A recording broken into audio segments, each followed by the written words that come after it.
and good evening. It's really a pleasure for me to be here tonight. I'd also like to thank the deans, leadership, and faculty of the college for having me here tonight, and also acknowledge a colleague of mine, Kathy Kotorides, who's the executive director of Historic Boston Incorporated. Thank you for coming tonight. In light of the reception I understand that you had earlier tonight for prospective students, I imagine there might be a couple of prospective students here. And I wanted to share that while putting this talk together, I've been reminiscing about my decision 40 years ago regarding my architecture and design education. And in working with my high school counselor at that time and looking at architecture schools, I came across information about the Boston Architectural College and seriously considered coming here. I knew it was an interesting school, that it offered this unique relationship between studio, internship, and practice as a model for architectural education, but it just seemed a little too far away for a young high school student at that point in my life. Now, 30 years ago, 10 years after that, was my first visit to Boston, and I stopped by to look at the building and tour it a little bit, and actually lamented a bit that I didn't pursue that original thought of coming here. Now, although finally arriving in Boston 5 years ago via one of those other architecture schools across the river, I have always had a place in my heart for the BAC. So take that as a very positive endorsement. If you're considering an education here, I would wholly recommend it.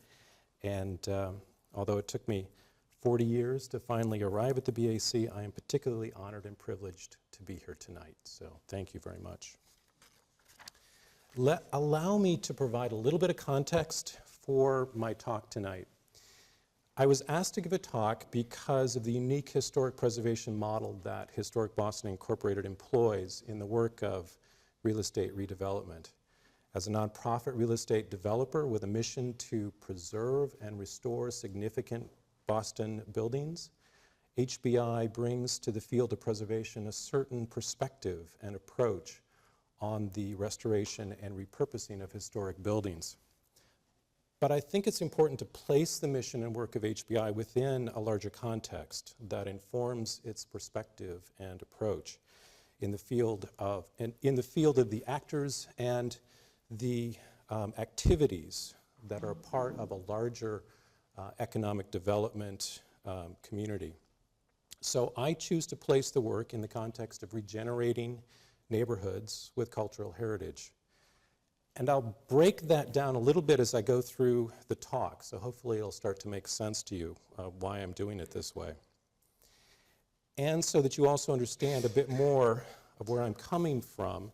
As Eleni pointed out, before joining Historic Boston in 2012, my practice as an architect and an urban designer in the Midwest had already developed into one that embraced inner city redevelopment strategies and that employed what I will term, or what I tend to term, surgically removing, skillfully inserting, and selectively restoring buildings that regenerate inner city neighborhoods with economically viable uses. So in effect, removing what is not of value, restoring what is, and adding new to reestablish that cohesive urban fabric and economically sustainable neighborhoods. And since the act of building within a city can rarely, if ever, be done in a vacuum, social, political, and economic aspects are the influencers, drivers, and structures within which the various actors of a city engage in that dance of urban redevelopment. So neighborhood regeneration, in my perspective, is about the leveraging of capital to reestablish long-term sustainability. So here's a bit of an outline of what I'm going to go through tonight. I'll give you the premise for what neighborhood regeneration is all about and how it relates to historic preservation and cultural heritage. I'll talk about the various forms of capital. I break it down into physical, economic, community, and cultural, and a little bit of political as well. And then I'll talk about the work of HBI and how it relates to all of that, mostly through the projects. A little bit of a disclaimer, because so much of this is beyond the work of HBI, and this was partially for Kathy's benefit. Not all of my views are the views of HBI. I think it's also important to understand what this talk is not about, because the field of historic preservation is very large, and it encompasses a lot of different ways of engaging that particular field. So it's not about a theory of historic preservation. It's not about a style or typology of buildings or what determines their historic significance. It's not about the listing functions of the National Register of Historic Places. It's not about the various standards and guidelines of the Secretary of Interior that are rich and engaging in and of themselves. And it's not about the entire field of historic tax credits, of which I could speak for a long time about, and which actually I find quite fascinating. But it's not about that, or about evaluating those elements of a building to preserve, rehabilitate, or restore a particular structure. And it's also not about preserving buildings as museums or set pieces. A noble and honorable act is a part of historic preservation, but the work of HBI and my interests in urban redevelopment do not address those kinds of components of historic preservation. So it's also not about advocacy or activism, again, important in the larger field. So my premise is that historic preservation is more widely embraced and politically supported when it serves the community needs, and when it includes neighborhood and business district revitalization and economic development. And it's also, in my experience, a bit of that Jane Jacobs aspect of the revitalization of and the importance of these business districts and their relationship to their particular neighborhoods. There's an image of Little Italy in New York City around the turn of the last century, and I really love this image because it really shows the various components that make up of what we now call a sustainable neighborhood. It shows the convergence of capital and culture, of a healthy and vital neighborhood. Now, you need to ignore the fact that there is a little bit of overcrowding issue here, but it still addresses some of those important components that we want back in our neighborhoods, and particularly in the business districts. So it's the merchants, the mom and pop shops, the buying and selling of goods and services. It's where the leaders and the politicians and the elders of the community engage with their constituents. Culturally, these were, and still are, the social centers of the community. It's the cafes, the coffee houses, the markets, and the pubs. And these streets are the living rooms, the dining rooms, and the playgrounds of the neighborhood. They are also immigrant entry points from those other cultures that are engaged in American life, while still sharing, celebrating, and passing on their ethnic heritage, the food, the clothing, the traditions, and the customs. It's where people learn about the jobs that are available in the community, the news of the day, and where the youth learn about their heritage and how to actually socialize. So it's the buildings that establish the character and the context, and they form the space and establish the place that structures and supports what becomes the identity of a community. So I'll talk a little bit about the physical capital, the economic capital, and the community capital, those components that are the broader context of the capital. And I start with the macro aspects of a community. Boston is particularly interesting to me because it's often referred to as the city of neighborhoods. Neighborhood identity is a very deep-rooted aspect of Boston's identity. When you walk up to somebody on the street and say, "Where are you from?" In Boston, it's not just, "I'm from Boston." In Boston, it's, "I'm from Dorchester. I live in Roxbury. I live in the South End. I live in South Boston. I'm a Southie." That goes very deeply to the essence of the identity of the people.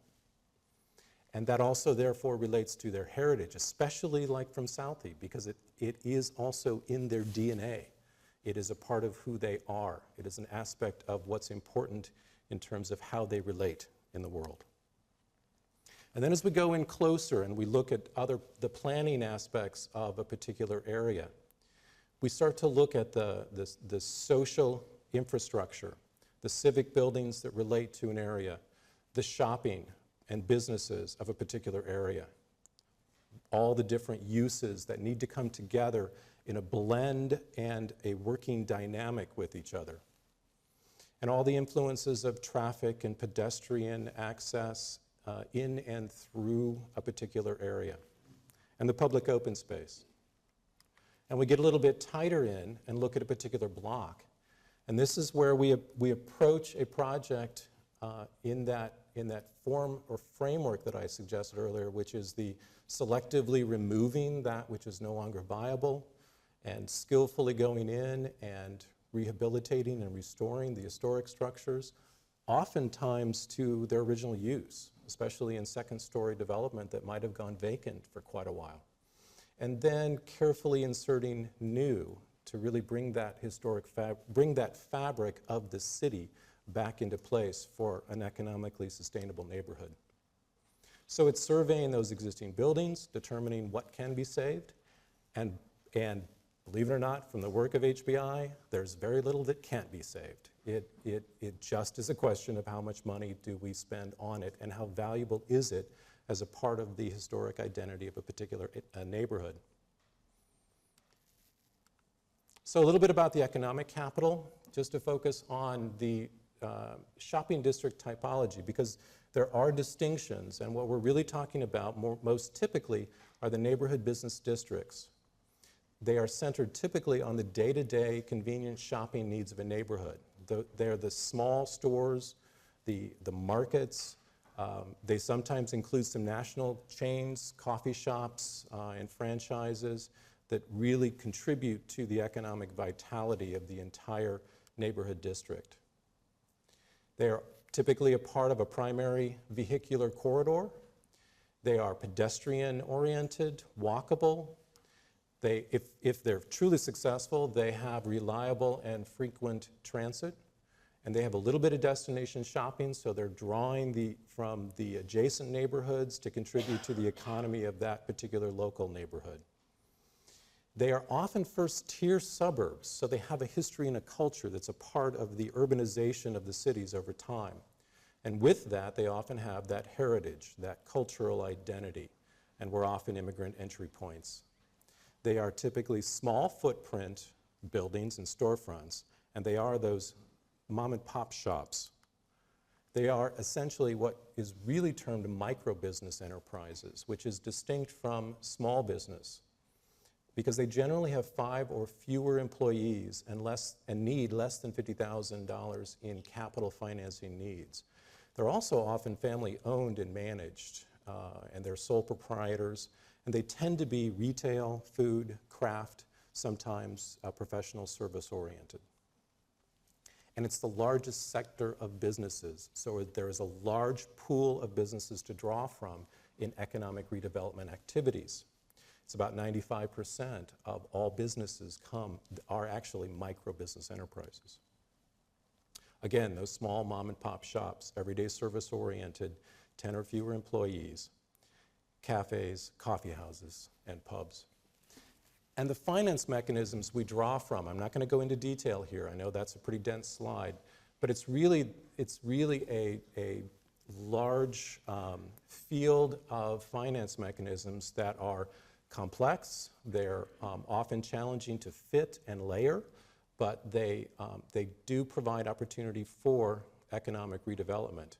It's the community development block grants, it's Section 8 loan guarantee programs that cities can employ, and low-income housing tax credits are another way that projects can be funded and financed that contribute to revitalization activities.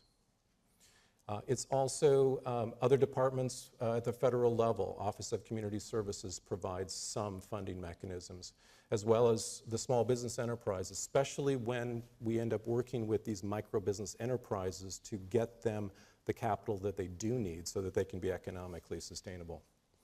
And then EB5, which Boston hasn't quite yet taken to scale, but is beginning to make some inroads into this market, where it's supporting the creation of jobs in the community, but it also provides essentially visas for immigrant investors. And then there are different mechanisms such as community development financial institutions, which are organizations that can provide financing for both capital as well as business enterprises, and New Markets tax credits, which often flow through CDFIs, but provide dollar-for-dollar credits to investors in commercial development projects. And then what we employ at HBI in every one of our projects, federal historic tax credits. Both at the federal and in Massachusetts, we have a rehabilitation tax credit as well that we're able to take advantage of. And then it's engaging all of those actors within the various fields as partners in projects. The community development corporations that often are involved in low-income housing tax credit projects, but are also engaged in business economic development. They are the ones that have, not unlike HBI, or very much like HBI, have real estate development capabilities that they're able to employ in neighborhood revitalization, as well as the CDFIs that I mentioned earlier that provide not only finance, but also technical assistance to enterprises. And then the Main Street organizations around the city. Boston is particularly strong in Main Street organizations, and they are often partners in our projects. And then business district organizations that can provide a certain amount of promotion and beautification programs within their districts. And when they all work together, they can actually bring their various competencies and strengths together to effectively, along with colleges and the city, engage how to create sustainable, or the how-to on creating sustainable neighborhood business districts. And then community capital, those social networks, they're all too important as a part of the activities. The community activists and advocates, various civic organizations, the community planning groups, neighborhood associations, and as I said, the Main Street organizations, taking that capacity commitment and even the political clout that is necessary to effectively redevelop a particular location. And also the electeds, very important in the process, the city, state, and federal politicians at all levels of government. And then getting into cultural capital, and this is where I find it particularly interesting because I think it's not really addressed as effectively yet, but it's beginning to show up more and more in our neighborhood revitalization efforts. And that's tapping into that cultural ethnicity that provides the richness within our communities, the diversity within our communities. So it's the breadth of migration over the history of the United States, from the colonial period through the African slave trade, mid 19th century, and then the turn of the century, of last century, even up to more recent times, which is sometimes termed the new immigration period, where there are quite a few new ethnicities coming into our neighborhoods. So I want to step back a little bit and talk about the terms culture, ethnicity, and heritage as they really apply to the redevelopment of our neighborhoods. Because I use these terms, but they can be somewhat problematic because in some ways they are synonyms of each other, but they don't always actually embrace all aspects of each other. So culture can be high culture to low culture. It can relate to the fine arts and the humanities, but it also has come up more recently in planning relative to Richard Florida and the definitions around the creative class. And it's also used as a reference for group-oriented traditions and beliefs to denote a set of attitudes and values.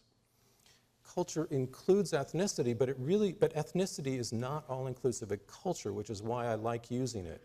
because there's a social cultural influence that is important as a part of redevelopment, and that includes all of the others, as Leonie Sandercock would suggest, the LGBT community, other religious communities, all of those other traditions that can influence and have an important component in the planning process of our neighborhoods. Ethnicity has also shifted a bit over the last few years as previous migrant groups have reclaimed their specific ethnic identity. So we get the hyphenation of Americanization. So you get African Americans, Asian Americans, European Americans, as everyone is reclaiming that ethnicity that, that speaks to their heritage and speaks to a core identity. But it's not all that new in the sense that ethnicity has affected the urban environment as we look at the ethnic towns across our cities. Often the Little Italies, the Chinatown, all of that, where various immigrant communities came into those areas as immigrant entry points and put their identity into the urban environment as they claimed urban space. And then heritage, which is typically used as a reference to a specific group of people that have a common language and inherited customs and traditions and practices from a past. It also is relevant to urban planning as a reference to historic design, the preservation of buildings and structures, and the artifacts within the built environment. So for me, culture and heritage are important to be used together because they broaden heritage from more than just traditions of a particular group that might have an ethnic relevance to a larger social cultural consideration. The Pew Center has predicted that non-Hispanic whites will become a minority by the year 2050. So diversity, ethnicity, heritage, the culture of all of our communities will have an effect on how we redevelop our cities. And this has actually resulted in an increased demand for ethnic specialty products, which goes to how we can reinvigorate neighborhood business districts with micro businesses. So trends in ethnic retailing, ethnic entrepreneurialism, and the magnitude of those micro-business enterprises, coupled with the rediscovery and realignment with heritage, means that there's economic development or economic opportunity in regenerating our neighborhoods and our neighborhood business districts. All right, now to the work of HBI. And I think you'll start to see how it relates to some of that initial premise that I used as a context. The mission of HBI is strengthening neighborhoods through historic preservation. And as Eleni mentioned, it was formed in 1960 by a group of Bostonians who saved an important cultural building and effectively saved the important cultural heritage of the city of Boston. This is now on the Freedom Trail. It's an important anchor building in the new literary cultural district. It's the place where Little Women was published. It's the place where a number of important literary pieces in our culture were published. And this group of Bostonians saved it from the wrecking ball. How important is that? How amazing is that we still have this piece of history as a part of our Boston experience? Very important. And if they hadn't had that foresight, it would have been lost. So the who, what, and why, and how of HBI. HBI is a nonprofit real estate developer, uses preservation as a revitalization and economic development tool, restores, repurposes, reuses historic properties. But most importantly, for economically viable uses, and we are often the developer of last resort. Many of the buildings that we save could not be saved by a for-profit market developer because we are able to access and raise funds from various foundations and private donors. And therefore we leverage the capital, all of the capital, community capital, political capital, social capital, economic capital of the community through partnerships and through multi-layered funding mechanisms. So into some of the projects. The Old Corner Bookstore was the original home of HBI and was up until HBI decided to venture a little bit out of the downtown and into the neighborhoods and purchased, or actually worked with the city in a lease program to redevelop what is Boston's oldest remaining firehouse structure. Designed by John Rollstone Hall in the Italianate style. It actually housed hand pumpers that were pulled by Torrent 6 firefighters, and you can see that's why Torrent 6 sign is actually was put back on the firehouse. It served with distinction in the Great Fire of 1868. It was the latter company was there between 1868 and 1873, and there was I think I missed an edit there. I think there was the fire of 1865 or something like 72. Thank you. And but from 1919 to 1950, it was actually just the home of the Spanish-American War veterans, but ended up vacant from the late 80s until HBI stepped in 2011. So you get some historic images of those hand pumpers that were pulled by the firemen. This is what it looked like when we started. And with project partners, City of Boston and Massachusetts Housing Investment Corporation, otherwise known as MHIC, we've preserved a Boston landmark, reactivates a blighted and abandoned building, and creates new office space, not only for historic Boston, but for another nonprofit, Timothy Smith, who's on the first floor. And it also provided very important stewardship of the adjacent historic Elliott Burying Ground. A bit about the capital structure. The total investment was $2.5 million, of which 1.5 was the construction cost. The capital sources included, of course, historic tax credits, but also new market tax credits. And then important loans, CDBG loans from the City of Boston, and then fundraising of almost $550,000. The Hayden Building, built in 1875. Another building that was saved from the wrecking ball, designed by H.H. Richardson, and it's his only remaining commercial building in Boston. It's down in the Chinatown Theater District area.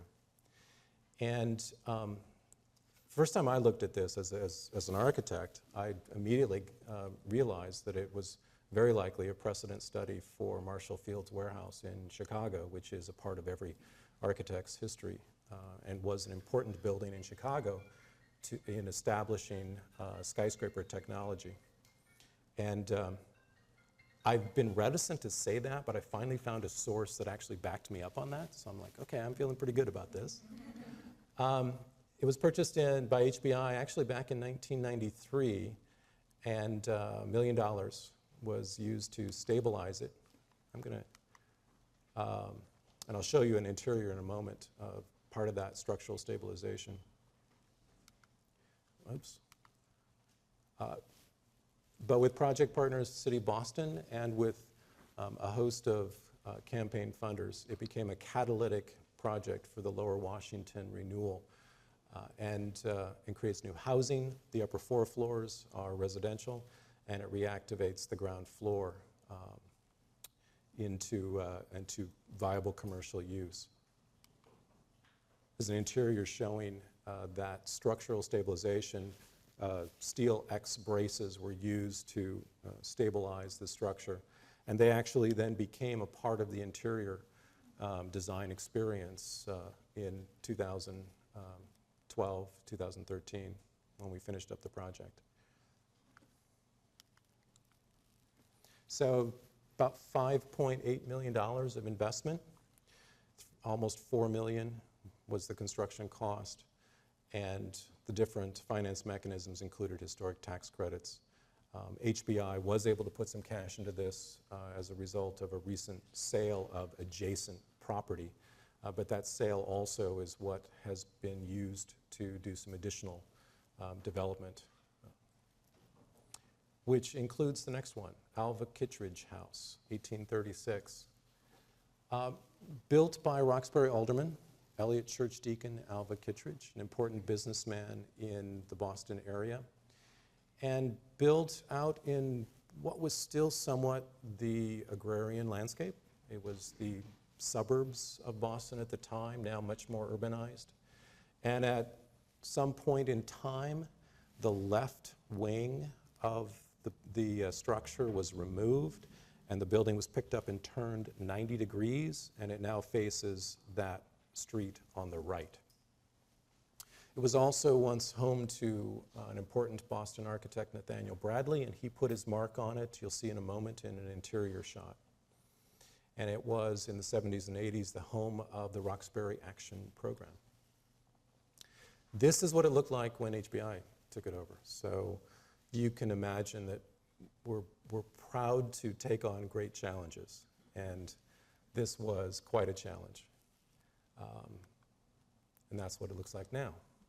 So with partners, City of Boston, the Boston Redevelopment Authority, Eastern Bank contributed to this as well, and a host of other funders and donors. It reactivates an abandoned and blighted property and supported other neighborhood redevelopment efforts adjacent to it and created some new housing. And so it's 5 residential units, 2 of which are affordable. And actually, a little bit of a side note, when we first started with the Proforma, we were looking at rents in the $1,600 per unit range, and I thought, I don't know if it's going to make it in Fort Hill. I was a bit nervous about that. You know, a year or so later, looked at the market again, and then I was looking at $1,800 a unit, and I thought, I don't know if it's going to make it, but you know, that's what the market's doing up there. By the time the project was finished, the first apartment rented for $2,300, the market rate units. So this has been a real success story, along with the success story of Fort Hill in its redevelopment strategies. But it's always about the larger community. It's always about the support that we're able to garner from a greater constituency.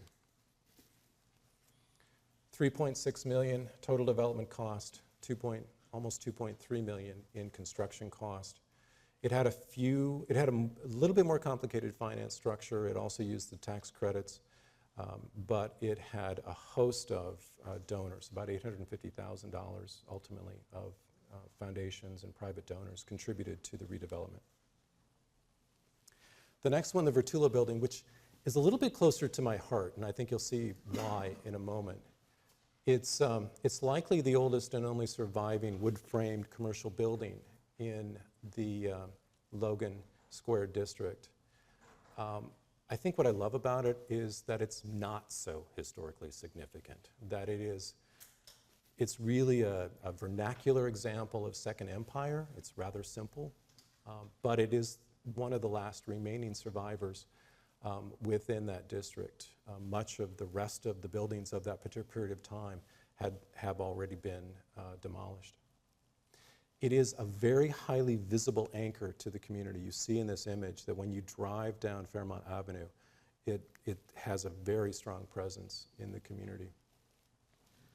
And most recently, we spoke to the Main Street organization and got some very positive feedback that what it looks like today is now attracting a lot of other businesses into the community. So it's having the impact that we wanted it to have.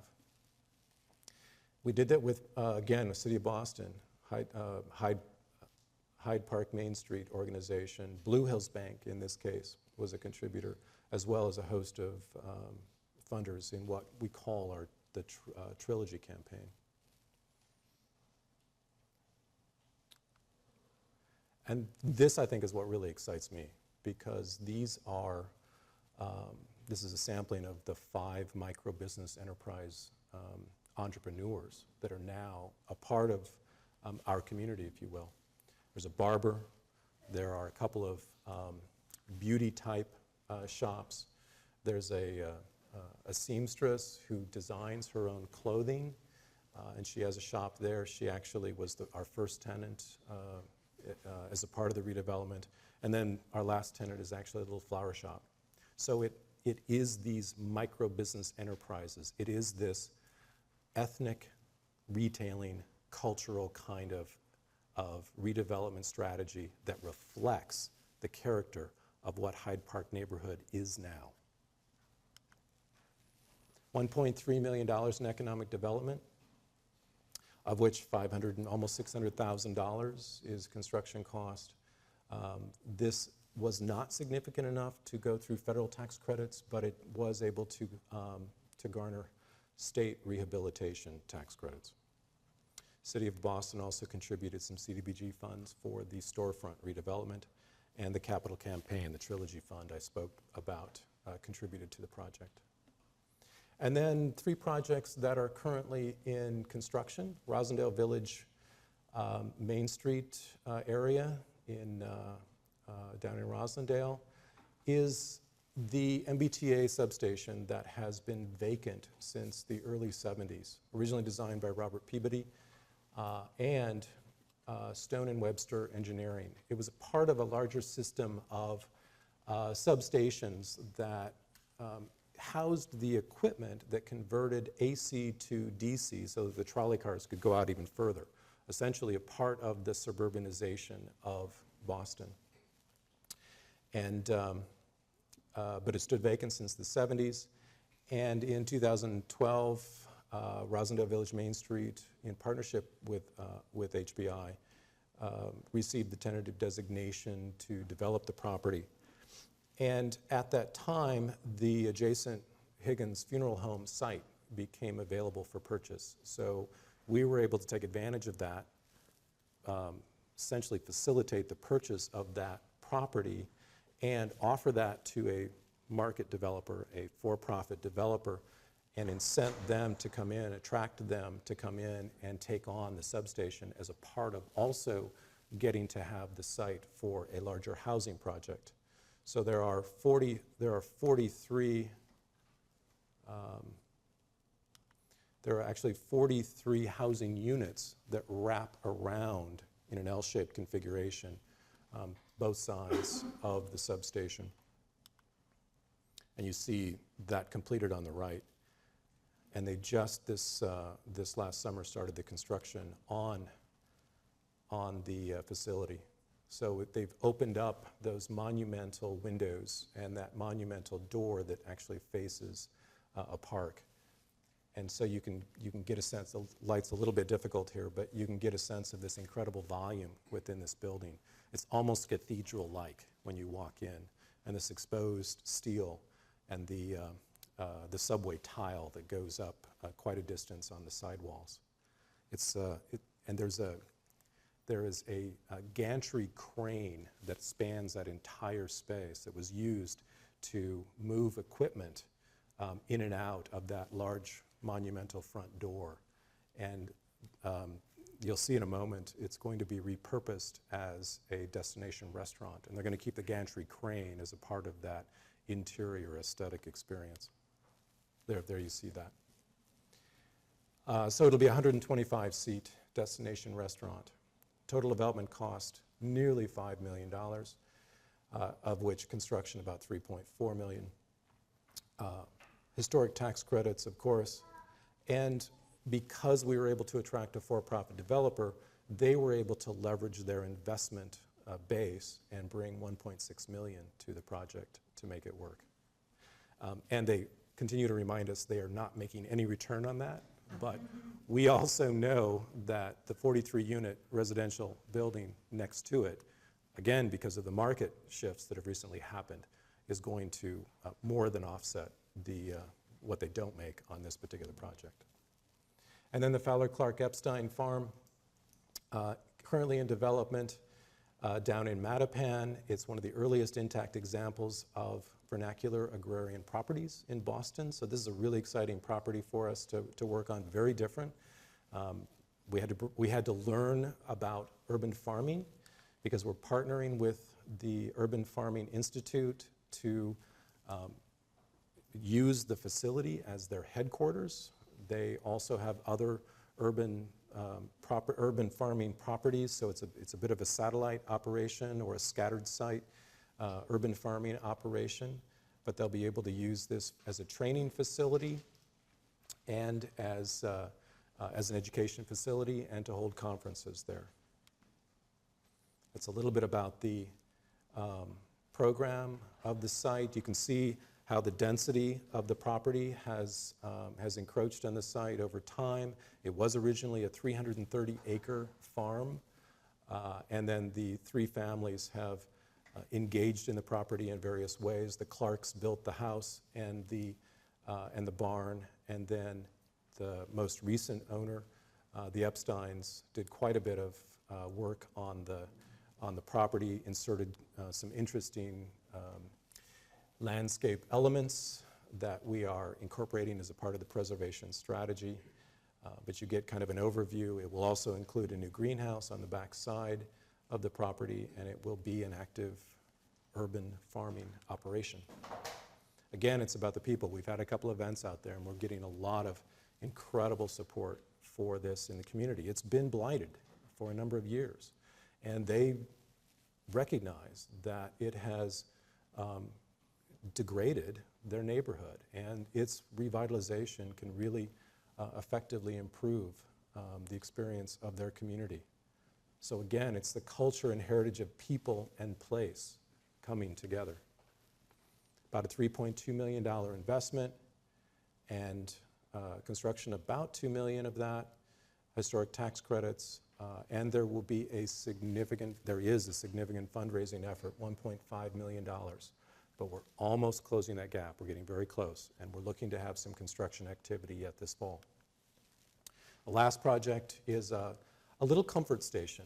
If you don't know what that is, it's basically a toilet building. There's another one in Boston. It's in the Common, and it's the Earl of Sandwich. This one happens to be in Upham's Corner. It's adjacent to the North Dorchester Burying Ground, which is on the National Register, so it's incorporated as a part of that. And mission style, it's a simple building, almost again another somewhat vernacular building, but it's rare. Mission style is not a common style within Boston. And it will be repurposed into the Sip and Spoke Bike Kitchen, which is a combination full-service bike repair and coffee shop. And it's not the first one, but they don't exist in Boston, and at least that I know of yet. And it will be an interesting contribution to the neighborhood business district.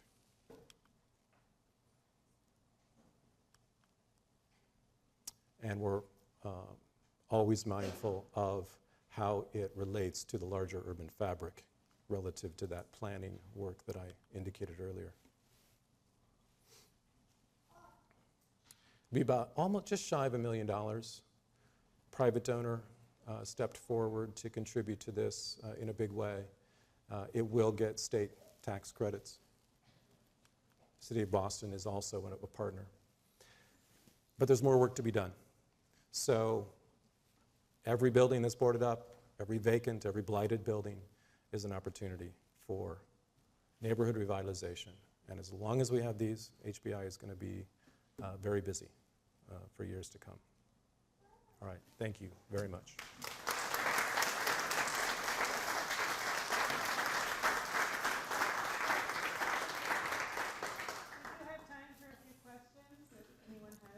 Questions I'd like to ask Jeffrey? Yes, in the beginning of the lecture, you addressed the point that sometimes you might have to remove the building. How do you determine what's insignificant and what is worthwhile saving? And the other part of the question is,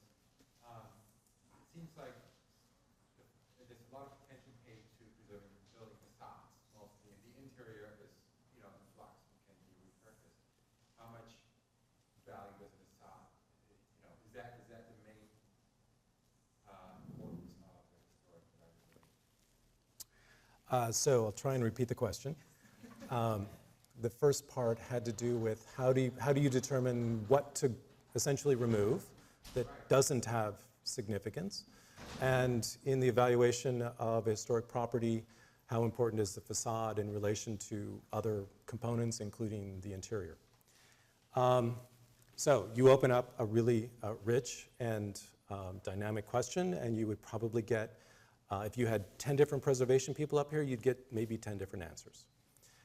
So I'll attempt to weave together my personal approach plus a little bit about Historic Boston's approach. I would say it's very rare that one would remove a property unless it simply did not rise to a minimum level of significance. So this is the first part of your question.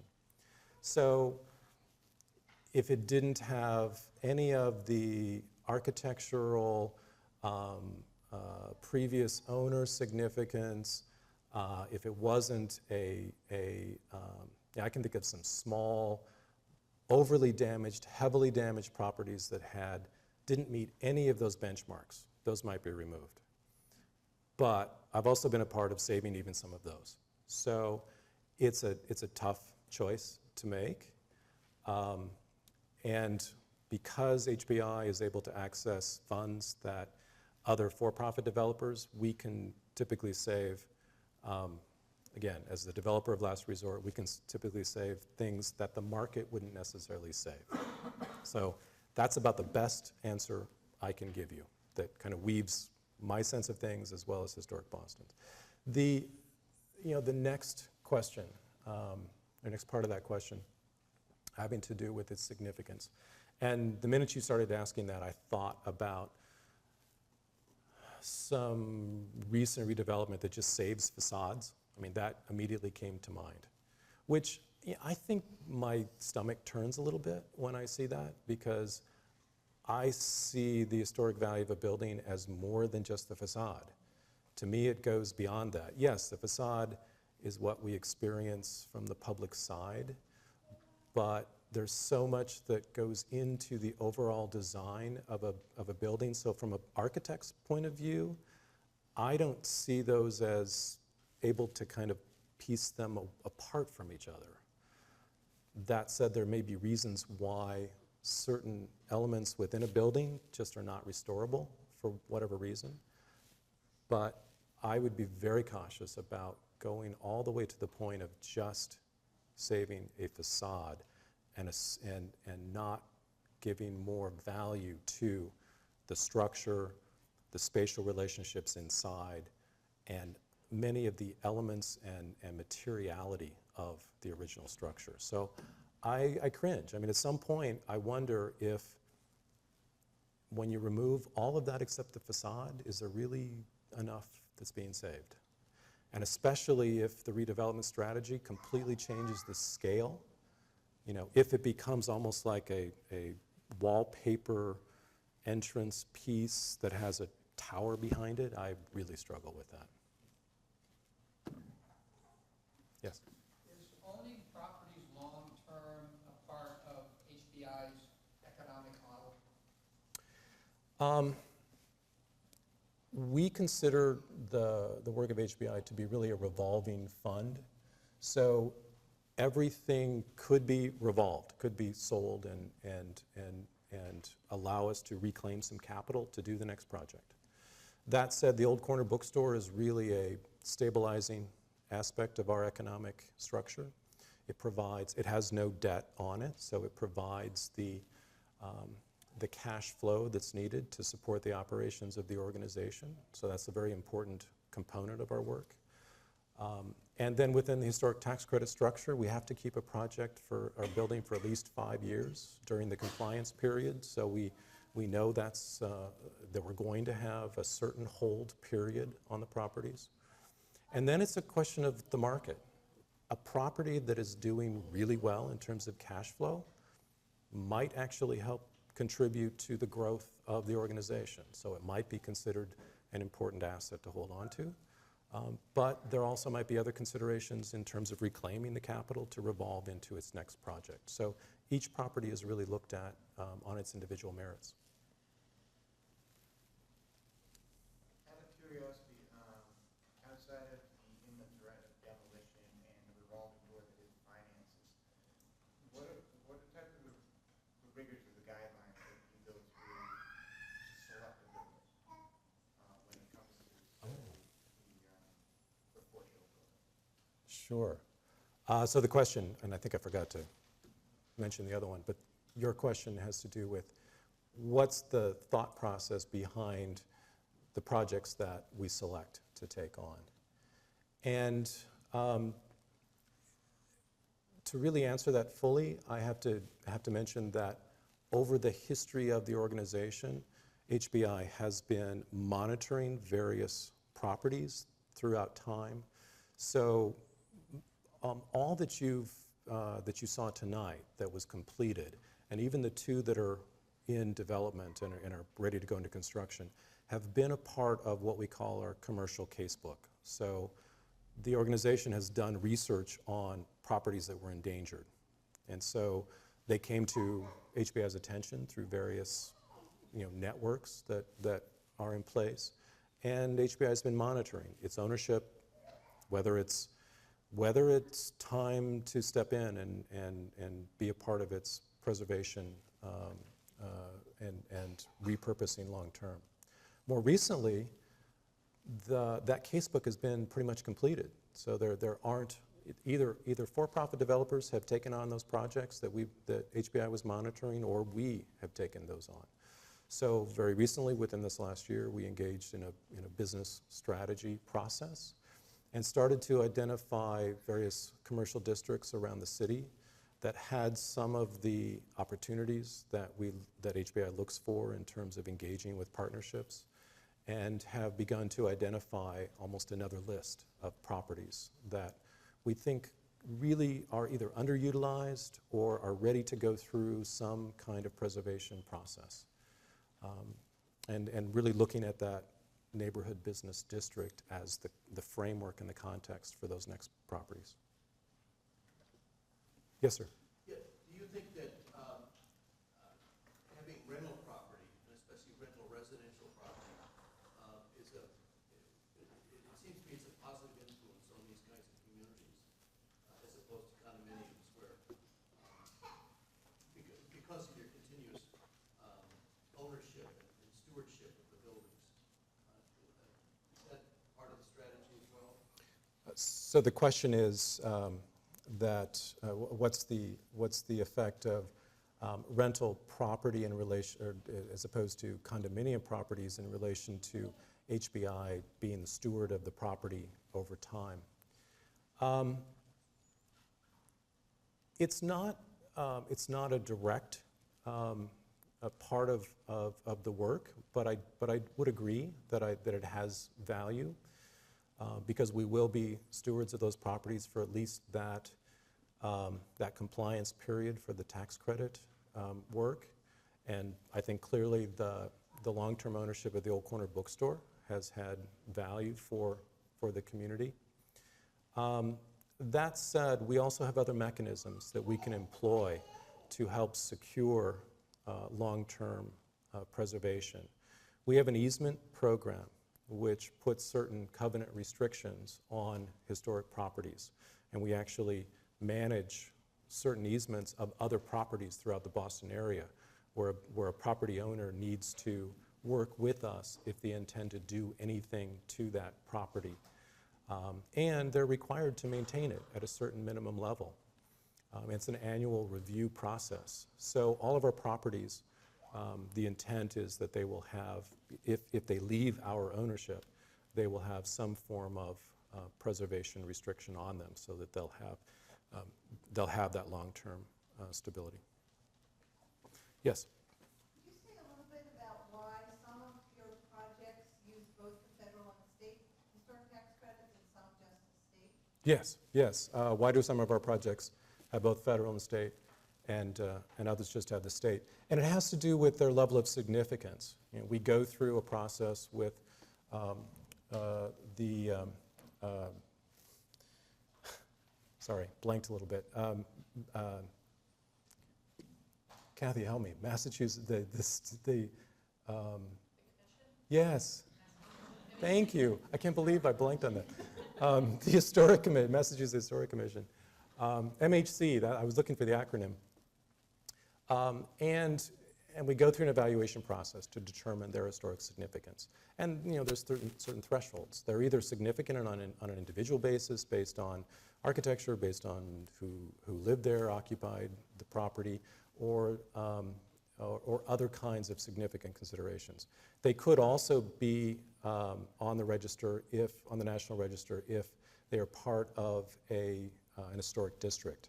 That requires a much more extensive process to get a district on the National Register. And so in the case of the Hyde Park building, it did not meet that minimum threshold. We actually tried to get it qualified as a part of a historic district, and they just couldn't get it to that level. But they were able to at least tell us that it's a building that would contribute to a potential historic district, and therefore the state was able to give us historic tax credits. Another reason why we might not employ federal tax credits doesn't have to do with its significance, because I think the Comfort Station would likely be able to utilize federal tax credits because it's really a part of the North Dorchester Burying Ground. But the challenge is that the transaction costs to actually do a federal historic tax credit project can be very high. They can be very expensive. The federal tax credit structure is different than the state. The state is actually an allocation of credits that a developer can either keep for themselves that reduces their tax liability, or they can sell those credits to someone else. And if they sell those credits, it's just a purchase and sale transaction. That buyer goes away and is able to use the tax credits. In the federal structure, the person that effectively is getting the tax credits is an investor, not a buyer. So they are actually the owner of a portion of either the property or a separate entity, which is the master tenant. And to put together the documentation of that kind of a structure is highly complex and requires multiple lawyers to be involved in the process. So for example, the Kittredge House, at one point at the conclusion of the closing of our federal tax credits, I actually sat back and counted the number of lawyers that we had involved in that process. And it added up to 13 before I added other associates of the different lawyers. So, and it was not uncommon to be on a phone call with 4 or 5 or 6 lawyers hashing out the language of the contracts and the operating agreements of all of the different entities. And the cost of that legal is on the developer. So the transaction costs just can be too much. So a small project just really can't support it. Great. Okay. Well, thanks everyone, and thank you. Absolutely.